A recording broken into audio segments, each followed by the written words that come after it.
The Canadian province of Ontario says it will slap a 25% surcharge on electricity exported to the U.S. We read in Politico that Ontario Premier Doug Ford threatened to shut off his province's electricity exports to the United States. Canada has long been recognized as a stable, safe haven in the vast lands of North America, thanks to its deep trade cooperation with the United States. But the recent tariff crisis is slowly lifting the veil on this friendship. New Prime Minister Mark Carney's harsh rhetoric is shaking the long-standing relationship with Washington to its foundations. On March 27, 2025, when Carney declared that the era of old-fashioned closeness with the United States is over, some thought it was an election-time political stunt. But it seems that Ottawa is now determined to go beyond words. In a succession of statements, there have been hints about how Canada's big trump cards, especially in oil gas, LNG electricity and automotive, will be used in a show of force against the United States, while the promise of "we will not back down" is galvanizing Canadian society. It is also causing serious unease south of the border. Could this showdown really lead to an energy and trade crisis that could shake the whole of North America to its core? The energy sector is at the forefront of Ottawa's moves. Recent official data shows that Canadian crude oil exports to the United States will exceed $70 billion in 2024. This enormous figure accounts for almost one-fifth of U.S. oil imports. There is also a serious dependence on natural gas and LNG. Experts emphasize that Canada sends about 9 billion cubic meters of LNG to the U.S. annually, which covers a significant portion of the total consumption of some states. We hold these trump cards because we have a neighbor who imposes unilateral tariffs on U.S. Prime Minister Carney said in a speech on March 27, 2025. On the same day, a text read in the Canadian Parliament said, "We can look for different markets for energy exports."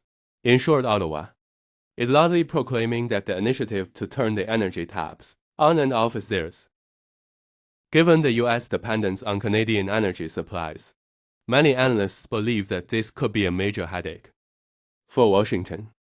The electricity trade is of similar strategic importance. Official figures show that Canada transferred about 65 terawatt-hours of electricity to the United States in 2024, representing 20% of consumption in certain regions. Canada, which has abundant hydroelectric potential in a cold climate, sells electricity generated in the north at very favorable prices south of the border. On March 28, 2025, some comments shared on social media raised the question: will Canada pull the plug because Ottawa could curb electricity exports in retaliation with higher taxes or restrictions? This could increase the cost of electricity, especially in the northern provinces and in many cities with energy-based industries. An unnamed official in the Prime Minister's office inflamed tensions the same day by announcing, "We are reviewing terms of trade in all areas, including electricity." Could such a move have a strong enough impact on the U.S. to disrupt production and daily life? This is the question that has been discussed in Washington for days. Of course, it does not end with energy. Canada is also tightly integrated with the U.S. in the automotive sector, with Canadian automotive and parts exports to the U.S. exceeding $30 billion in 2024. At the same time, many parts from the U.S. go to Canada and are transported to Canadian factories for final assembly. Now Mark Carney is talking about raising tariffs and reshaping the automotive supply chain, saying agreements of mutual interest are over. On March 28, 2025, a decision abruptly removed tax incentives for U.S. electric car companies. Immediately afterwards, rumors spread that extra tariffs are on the way for some manufacturers. Canada's retaliation on the automotive front could hit brands like Tesla, the information shared on social media. Many experts predict that such steps would raise production costs and lead to higher prices for consumers. Ottawa, however, says it's not our problem. It's the tariff initiators' problem, throwing the ball to Washington. The picture is also striking when it comes to agricultural products. Canada is one of the largest agricultural partners of the U.S., and mutual trade in this area is estimated to be close to $45 billion. In 2024, there is an intense exchange, especially in wheat canola, meat and dairy products on March 27. 2025, Carney signaled possible new taxes in his speech in Parliament, saying they should not think that our hand is weak in agriculture. According to official data released on the same day, Canada's canola seed exports to the U.S. amounted to $6 billion. If the flow of trade is interrupted, prices in the U.S. domestic market could skyrocket. The disruption of some Canadian products used as animal feed, especially in the livestock sector, could deal a major blow to U.S. producers. In this trade war based on the principle of mutual damage, Karen's statement, "We will not always be on the losing side," is widely supported by the Canadian public. U.S. purchases from Canada total hundreds of billions of dollars every year. On March 29, 2025, an assessment reflected in the American media noted that Canadian oil is one of the largest import items for the United States, followed by automotive and automotive parts. The same source estimated that in 2024, U.S. imports from Canada exceeded $460 billion. Moreover, Canada not only sells raw materials and energy, but also produces high-value added products. Therefore, a sharp break in such an integrated supply chain could be jarring for both sides. On March 27, 2025, Carney actually threatened Washington by saying, "This interdependence is too complex, a structure to be tested by unilateral tariffs. We want fair trade," was repeated in an official U.S. statement the same day, but no clear compromise on Canada's retaliatory tariffs has yet been found. The Trump administration's auto tariffs are just one trigger for Ottawa's hardening stance. In fact, the two countries have long been at odds over steel, aluminum, and various agricultural products. On March 28, 2025, North American media reported that Canada and the United States had sat down at the negotiating table several times, but Washington's insistence on America first had Ottawa backed into a corner. The new Prime Minister, Mark Carney, has begun rapprochement with European and Asian markets to strengthen his country's trade diplomacy. On March 27, 2025, during visits to France and the UK, the intention to establish alternative trade channels in the energy and automotive sectors was discussed. Immediately after those contacts, the European press ran the headline, "Is Canada getting out of the U.S. shadow?" To a question about this news, Carney gave an indirect confirmation on the same day, saying, "We are developing our own policy at the moment. One of the most publicly debated issues is the cutting off of electricity exports to the United States. Depending on the year, a significant portion of Canada's hydroelectric and nuclear power capacity generated across the country flows south of the border under trade agreements. Some estimates put the value of total electricity exports at over $3 billion in 2024.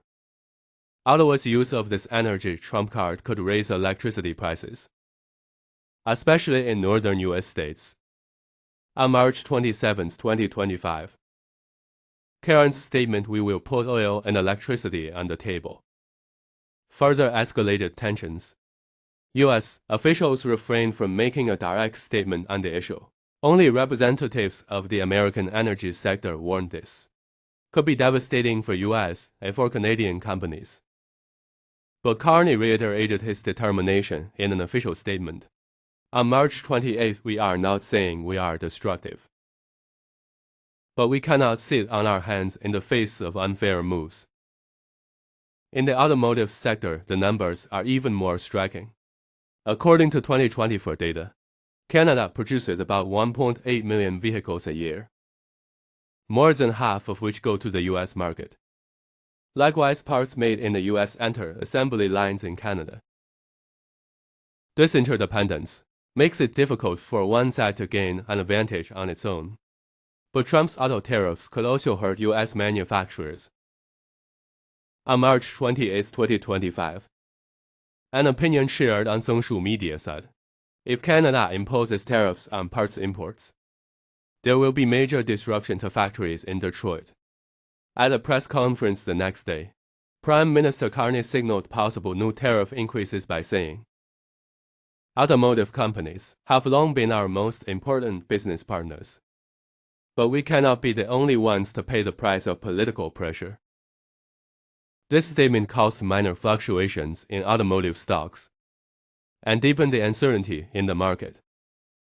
On the agricultural products side, there are more vital dimensions to bilateral trade. This is because Canadian staples such as wheat meat, milk and dairy products are in high demand in the U.S. market. In 2024, Canada's dairy exports alone are set to reach $5 billion.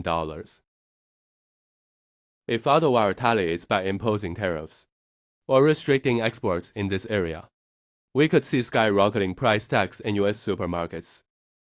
On March 28, 2025, an agriculture lobbyist told the American media, many of our farmers depend on Canadian raw materials. If this chain breaks, food inflation could spiral out of control.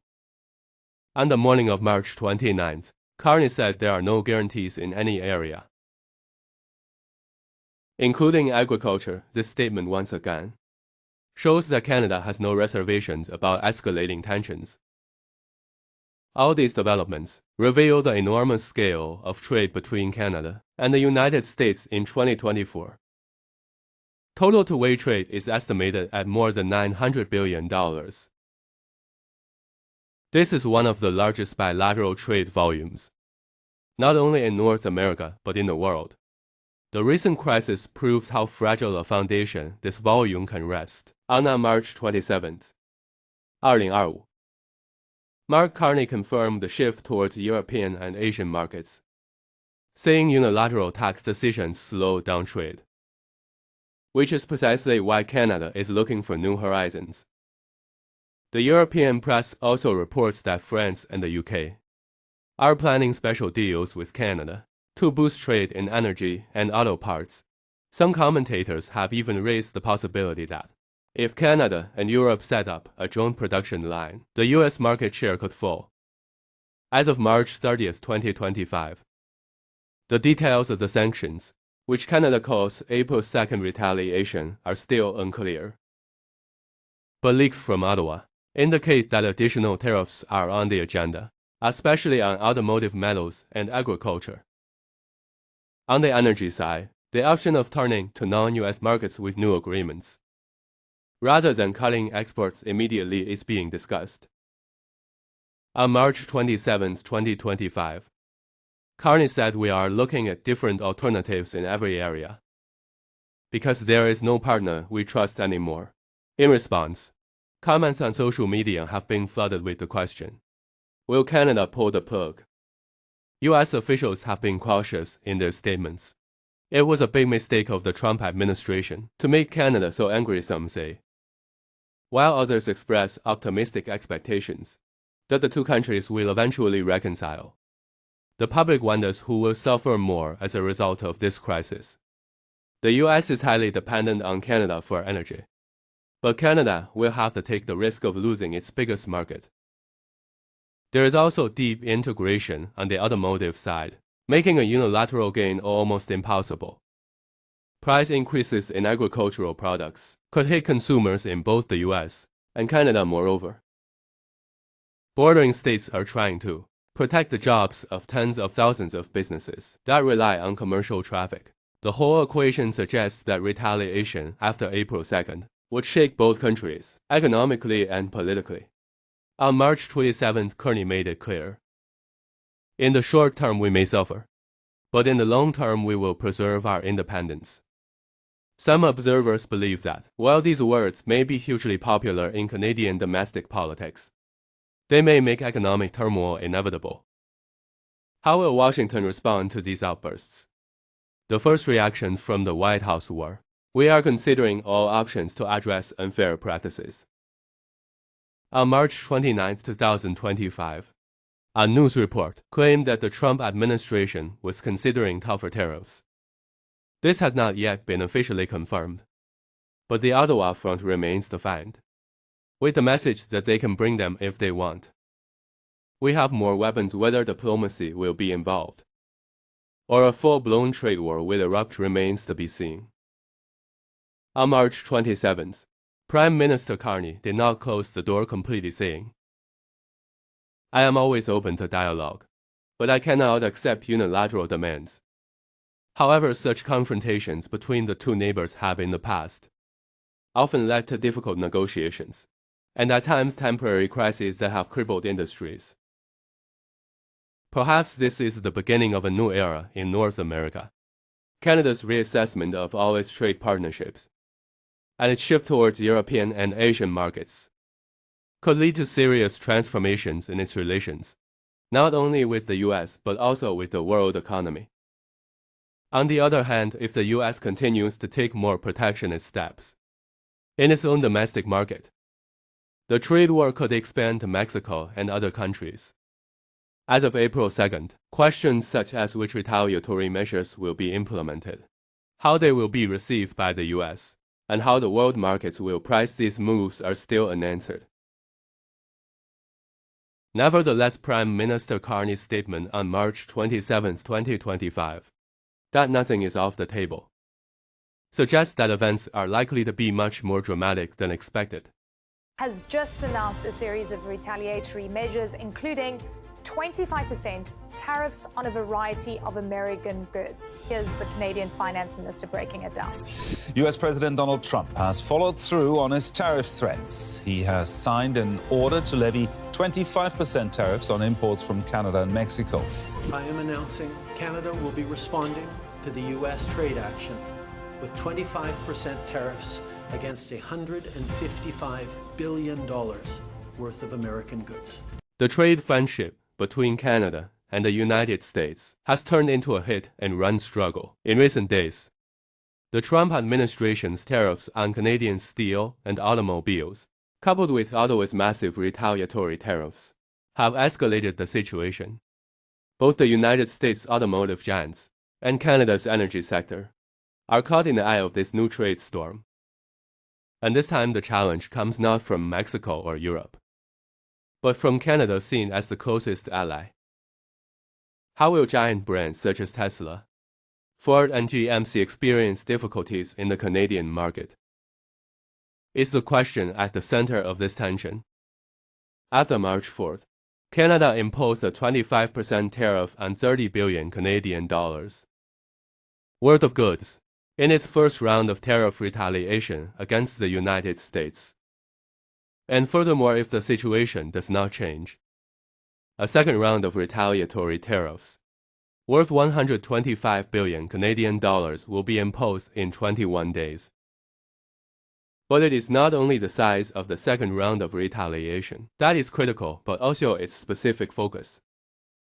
It covers the largest industries from automotive to energy, oil, electricity, and gas, from steel to aluminum. So, when does Canada's second round of retaliatory tariffs, worth a staggering 125 billion Canadian dollars, mean, and how will these tariffs affect the American automotive and energy sectors? And what does it mean for giant brands like Tesla, GM, and Ford? We are looking for big answers to big questions. Who will win in this trade war, or will everyone lose? Let us take a look at all these developments together. But first, do not forget to subscribe to our channel. Turn on notifications and like our video, because this economic crisis ignited in America's closest neighbor is not only affecting the two countries, but also the world. First, let us remember briefly. The trade relationship between Canada and the United States has long been one of the most important and stable economic partnerships in the world. With over 8,800 kilometers of shared border and an annual trade volume of over $700 billion, The economic ties between these two North American giants are deeply intertwined, but 2025 marked a turning point for this historically strong partnership. Washington's new tariffs and Canada's harsh retaliation are shaking the balance of trade between the two countries, particularly targeting the automotive, steel, aluminum, and energy sectors. These tariffs directly affect not only companies, but also the pockets of millions of workers and consumers. So how did this trade war between Canada and the United States start? It all started when the United States imposed tariffs of 25% on goods imported from Canada and 10% on energy exports. The Trump administration claimed that national security concerns were behind this step.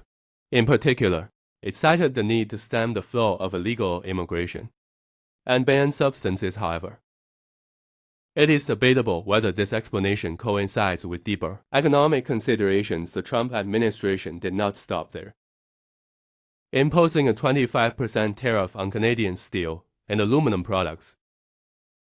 This step had serious implications for trade, as well as strategic sectors. On March 4th, Canada responded to the Trump tariffs with immediate retaliation. Former Prime Minister Trudeau imposed the first round of 25% tariffs on approximately 30 billion Canadian dollars, $20.6 billion worth of goods from United States exporters. A second round of tariffs at the same rate will be imposed in 3 weeks on goods worth 25 billion Canadian dollars, about $86.67 billion. However, Canada's first round of retaliation officially went into effect on March 12th. There is now almost no time left for Canada's second round of retaliatory tariffs, worth 125 billion Canadian dollars. But the Trudeau administration has just changed. In Canada, it is a matter of curiosity how Mark Carney, who took his place, will proceed. But Mr. Carney's statements point to a second round of retaliation. When accepting the leadership of his party on March 9th, Mr. Carney said that Canada would not lift retaliatory tariffs unless the United States showed respect for his country. He made that message even clearer on his European tour this week. At a press conference at the Canadian High Commission in London, he said of the United States leadership, "They are disrespectful, they are not helpful, and they need to stop. Before they sit down and talk about our broader partnership, they will have to stop. It is understood that Mr. Carney is in no rush to have these talks with Mr. Trump, and believes Canada's approach should be slow, careful, and measured rather than rushing to beg for tariff relief or seeking a deal under pressure." It is significant that he has yet to have a phone call with Mr. Trump since he was sworn in as Prime Minister last week. The big trade issues will need to be addressed in a more comprehensive way, and they will be addressed from a Canadian perspective, from a position of strength. Mr. Carney added. Mr. Carney also said for the first time that there are limits to his dollar-for-dollar retaliatory approach to United States tariffs, indicating that he would stick to the measures put in place by Mr. Trudeau, but may be less willing to escalate.